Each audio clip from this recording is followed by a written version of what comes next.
What's up, everyone? Back for another beer review, and today I'll be reviewing yet another beer from the Fatheads Brewery, and they're headquartered in Middleburg Heights, Ohio, and this is their Head Hunter IPA. So this is a West Coast-style IPA that comes in at 7.5% alcohol by volume, 75 IBUs at the time of review.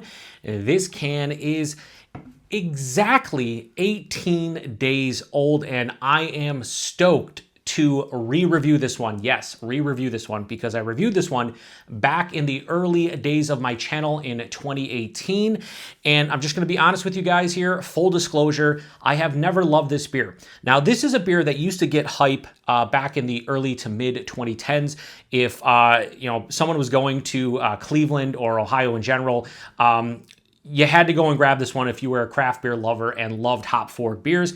Now, back then, I was not a huge fan of old school American IPAs and West Coast IPAs, so I had this one for the first time back in 2013. I had it again in 2014 and 2015. The best rating I gave this beer was a 3.75. That is blasphemous because my palate back then couldn't appreciate a beer like this because I didn't like huge, dry, bitter, super hop forward beers. The time that I reviewed it back in 2018, I still gave it a 3.75, but if you've been following the channel over the past couple years, and more specifically over the past year, I've become a West Coast IPA lover, an old school American IPA lover. I love the dryness, I love the bitterness, I love the pine. Everything about West Coast IPAs scream and speak to me nowadays. So I'm pretty confident I'm gonna like this one because I did share a can of the, I actually bought a 6-pack. Rarely buy 6-packs anymore, but recently I took a day trip to Mentor, Ohio, went through Erie, PA, and I found a 6-pack of this at a random Meijer store, and it was 16 days old. I'm reviewing it 2 days later,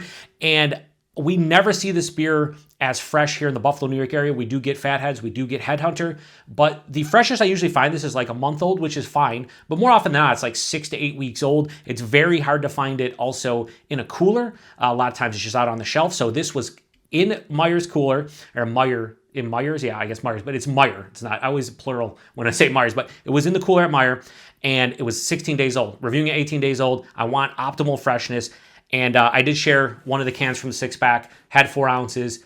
I'm probably gonna lose my shit in this review, just letting you know right now. This one is brewed with Simcoe, Centennial, Mosaic, Citra, and Chinook hops, so definitely an old school West Coast hop bill. I'm probably gonna spill it all over the table because I'm terrible at pouring, but this is a great beer. Okay, let me just say that right now. Give it a nice pour here, and we're gonna get right into it. Oh man, I just cracked it, and let me tell you, it smells awesome. Did I do a stupid pour? Oh, I did a stupid pour, but not a super stupid pour. Oh my God, the aromatics just hitting me from, about a foot away from my face. Yes, Dirty Glass Mafia, yes. What does this beer look like? Absolute deliciousness in this glass. That is an old school West Coast IPA. It's a little bit darker than a lot of the new school ones you see. It has that like honey orange color, a little bit of like a darker kind of like honey orange color, but it's still bright. It's very clear. Look at the clear, the clarity of the beer. Like you see through, you can see my hand perfectly. You can see my stupid face. 3 fingers, because I poured a little aggressively, of this off-white, almost like lightly tan colored head. Bigger bubbles, smaller bubbles, the whole 9. I don't really give a shit. Again, you can see through the beer. I'll go from the bottom here so you can check it out. Although it never does well from the bottom. I got to get a better light. Shout out to Green Sombrero. He always gives me shit, and I don't blame him. But what you're seeing on camera is what I'm seeing in person. You don't need to see it. Yeah, good carbonation coming up. Oh yeah, it just looks awesome. Now, you guys, again, if you've been following the channel over the last couple of years, I've reviewed some variants of this. I've reviewed like the wet hopped is my favorite, and I reviewed that like maybe 2 years ago, something like that, maybe even older. I gave that a 4.5 because it tasted like Head Hunter, but it was so fresh, and that was when my palate started to begin to change a little bit. But their Wet Willy, was it? I think it was called Wet Willy. Wet Willy. Curtis, you'll correct me in the comments. I forget that. That beer was an awesome West Coast style beer, but this is like their flagship beer. This is their, this is a shelfie beer. It is a World Beer Cup winner. This wins a bunch of awards. This one in 2023 Gold Award for American Style IPA. I will say that they have changed the description. They used to say this was like an aggressive West Coast IPA or West Coast Style IPA. Now it just says American Style IPA. Doesn't really matter. No, semantics. Anyway, let's get nose. Dude, that's the nectar of the gods right there. All right, that aroma. It's everything I want out of West Coast. It has a nice like white bread, almost like, I won't even say toasty, but just a nice white bread from the malt, maybe a touch of caramel, but more white bread than anything. And then just waves of citrus. It's pithy, it's rindy, it's juicy, orange, white grapefruit. And then there's a little bit, and I always get this with this beer, and the only reason why I used to like it a little bit back in the day and give it like a 3.75 is I get a little bit of pineapple, like a slightly sweeter pineapple, but that's really it as far as like the stone fruits and tropical fruits go. Maybe you could reach for like a peach or something like that. But then it's just a huge, just like smacks you in the face with an abundance of resinous floral pine. That's exactly what it is. It's almost like sprucey, slightly minty. It is so vibrant from that aspect. I do get a little bit of the alcohol. Like I can smell this as a bigger beer. Usually doesn't translate into the taste, but on the nose, yeah, I can smell this is almost an imperial West Coast IPA. You know, I am not a stickler for dates. I say that on my reviews when you guys come and see them, and maybe something's a little bit older or something's fresher. This beer at 4 to 6 weeks old, still tasty, all right? 6 to 8 weeks, yeah, it starts to lose its luster. Probably over 2 months. If it's kept cold, probably still pretty good. But like a beer like this, these old school IPAs, the hops would fade quite a bit. This is less than 3 weeks old, and it smells like it. Anyway, I'm just flapping my gums, running my mouth. I want to get into it. Cheers, everybody. I can't wait. Cheers.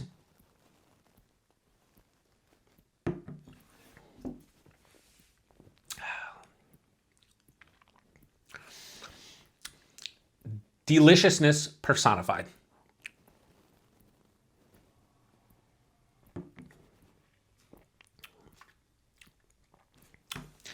Yeah. This can compete with the big boys on the West Coast. There's not, and this is my own personal opinion, there are some breweries on the East Coast, Midwest, that are scattered throughout the U.S. And even Sammy Short and Stout Beer Reviews, very good friend of mine, fellow beer tuber, he even says in Australia, there's a couple breweries, and one specifically, I always forget the brewery, but he says that their West Coast IPAs can compete with the ones in America on the West Coast. There are breweries doing these extremely well, but 10, 15 years ago, you weren't getting West Coast IPAs to this level outside of pretty much California or the West Coast as a whole. This beer is beloved by many because of what I just tasted here, and that I can fully appreciate now that I don't have a hashtag baby palate. Body on this one, medium, touch over medium, 7.5%, exactly what I want. The mouthfeel is crisp, it's clean. It's moderately carbonated, touch over moderately carbonated, very effervescent on the palate, but not overdone. It's not harsh, smooth going down the second half of the palate. The taste is where I hated this, even say 3 to 4 years ago, I probably would have still given, at the best, probably a 4, but go back to the 2013, 14, 15 realm, and I just thought it was okay. I didn't understand the hype. I understand the hype now because I appreciate it. And the taste is just an explosion. First thing hits me, white bread, dives underneath the palate, long for the ride, kind of hits a little bit on the back of the palate, but never steps in the way of all the hop goodness, which is just, again, like I said in the nose, an abundance of fresh citrus. It is pithy, it's rindy, it's a little bit zesty, but it's also juicy. Pretty much white grapefruit with orange, like a navel orange. That's what I get first half of the palate. Midway through, that Scotia pineapple comes with a little bit of a sweetness from the pineapple, and then that quickly transitions into this big floral resinous pine. It saps the palate of most of my saliva because this is bone dry. This is firmly bitter. This is like moderate to like straight on, full on bitter. It's building with each sip, but it's not getting too over the top, or like some of those huge IBU beers back in the day, like 100 plus, where I forget what, you can't perceive, I think, IBUs over was it 120, something like that. But this definitely tastes like a 75 IBUs.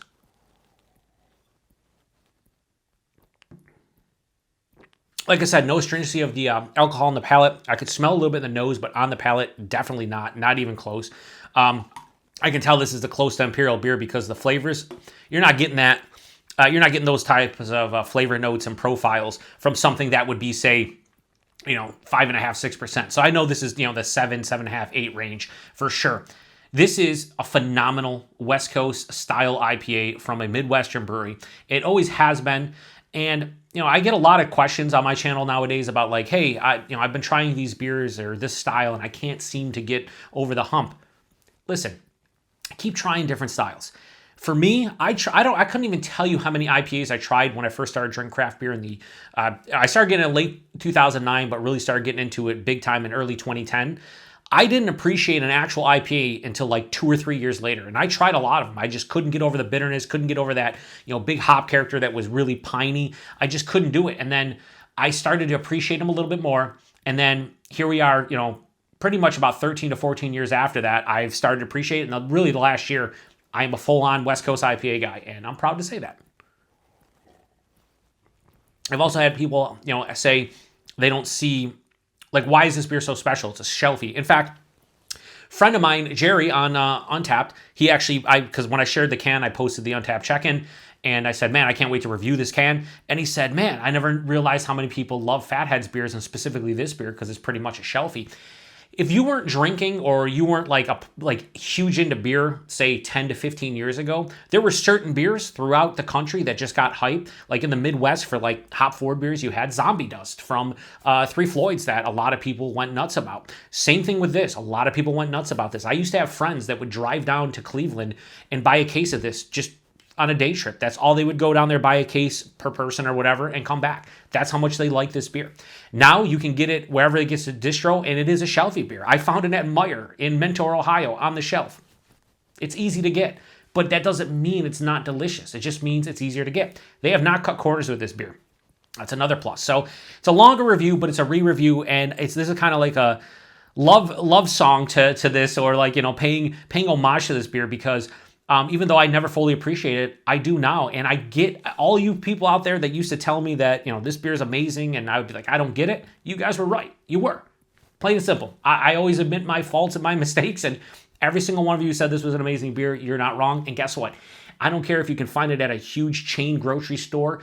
It's still delicious, especially when you get it quite fresh like this. So anyway, love the balance, or not the balance. I love the bitterness on this one, the dryness. This definitely leans way more bitter than and dry than sweet. This is like 70-30 dryness and bitterness, sweetness. This is not a sweet beer. It has some sweet malt up front, but this is exactly what I want out of the style. So yeah, I'm gonna take one more sip and I'm gonna lock in a rating.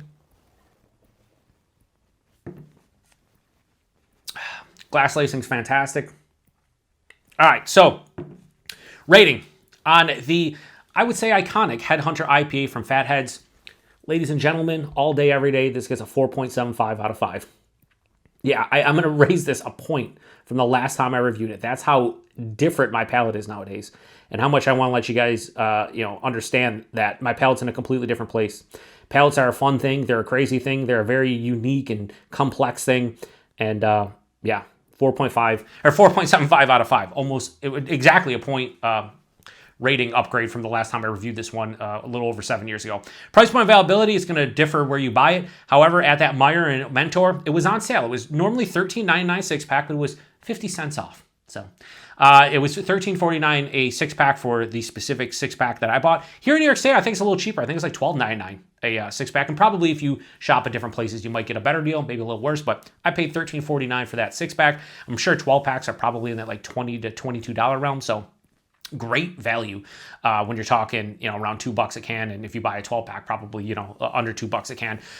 The availability, I don't know exactly with Fatheads. Maybe they have a beer finder. I do know here in New York State we've been getting their beers for many years now. A lot of their beers hit or miss, though, as far as distro. I can get this at most places, but again, freshness is a key. There is a beer I picked up when I went to Mentor, and I grabbed it along with this. They had one six-pack left, so I grabbed it, and that was Goggle Fogger, their Hefeweizen, that so many people, from beer tubers to just people who love the style, Hefeweizen style. It's a German Hefeweizen, American brewed, and it wins awards and people go nuts about it. I've never had it. We don't see it here in New York State, or I've never seen it. So I picked up a six-pack, not super fresh. It's like 2.5 months old, whatever. That style should be fine as far as freshness goes. So, and it was kept cold. So I'm going to review that in the near future. So this is where I'll leave you. Have you had this beer before? What do you think about it? Did your palate change over time like mine? Or maybe you used to love this beer and now you don't think it's all that great? I want to hear from each and every one of you who can get your hands on this one. I know there's a lot of folks from Ohio who watch the channel. What is your opinion on this one? I used to have a hot take. I used to think that the Brew Kettle's White Raja was better than this. I don't think that's the case anymore for me, But White Raja is still one of those underrated local gems where, like, if you're not in Ohio, you probably don't hear about it too often. But maybe someday if I can get a fresh can of White Raja on this, I can do a blind taste test and see which one I prefer. But right now, this is in the leader in the clubhouse. This is the best West Coast IPA that is a shelfie that I can buy anywhere, period. Outside of maybe Celebration, but Celebration's old school. You know, I look at that beer as more of like a fall, winter seasonal. This is I can crush this year round. So apologize for the long review. It is the Beer Patrol. This is what we do. But again, I want to hear from you guys. So please post in the comment section. Let me know what you think about this one, because I rarely buy 6-packs anymore. And I bought a 6-pack, shared a couple cans with Chris over at Brewed Bottles, Settle Down Harry. And I still have, like, I think 2 more or 3 more cans in the fridge that I will be consuming, because guess what? It's a great beer. And sometimes I'm in the mood for a West Coast IPA, and it will satiate me. And I'm curious to see how it kind of ages over the next 2, 3, 4 weeks. Probably drink the other can in the next week, and then maybe let the other one age for 2, 3 weeks and see the differences. So anyway, shutting this one down. Appreciate it. To the next one. Cheers.